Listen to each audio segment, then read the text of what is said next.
Every organisation consumes cloud services in some shape or form. But what constitutes a good cloud strategy, and how do you squeeze maximum value from the cloud? With me to discuss these issues today is Martin King, co-founder of Inspire and Share. Martin, how should companies try to squeeze most value out of the cloud? I mentioned in the introduction that every company uses the cloud in some shape or other, whether that's using Dropbox and being hacked, or Box, or any other cloud storage, or cloud email, or any other sort of sharing platform or software as a service. There's 100 different ways, probably a lot more than that, different ways you can consume cloud services. What's the best way to try and get value from it? Well, when we shifted to the cloud, we started 2006, 2007, as I mentioned. There were three main reasons. The primary reason, the driver for me, was philosophical. It doesn't come up very often in computing, but philosophy. But it was a philosophy about where computing's headed and how it should be organised. And I'd say I was comfortable with using the cloud as a service because I wanted to concentrate on the application of IT rather than the IT itself. IT for good causes, and spend my time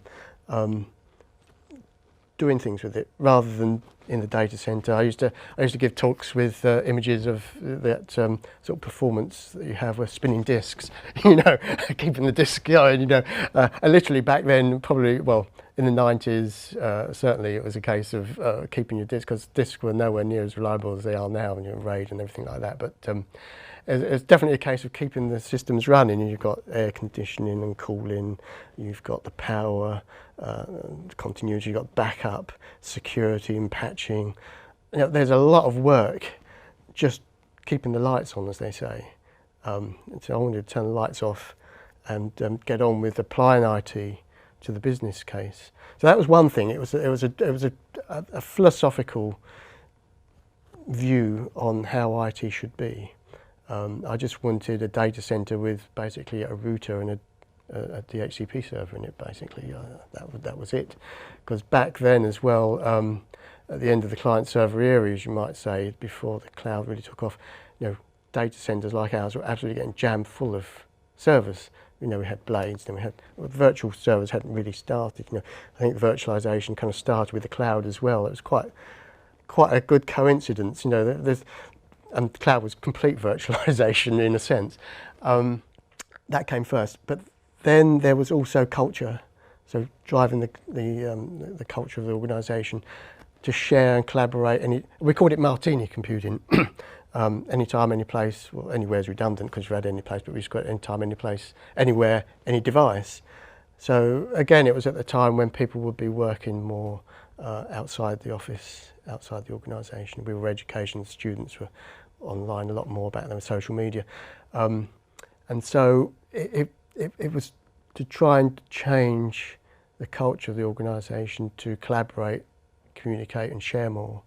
And that was possible more with the cloud than it was with a client-server type on-premise system. Crazy to talk about client-server, but that's basically what it is, isn't it? That's right.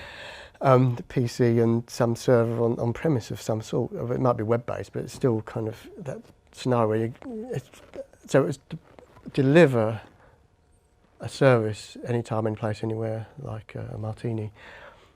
But the clincher was the business imperatives, really, of saving money. I think that's I call all this part concrete thinking. The philosophy, soft thinking and culture. And then what really drove the change to the cloud was the bottom line, the concrete thinking for traditional management, which was saving of money.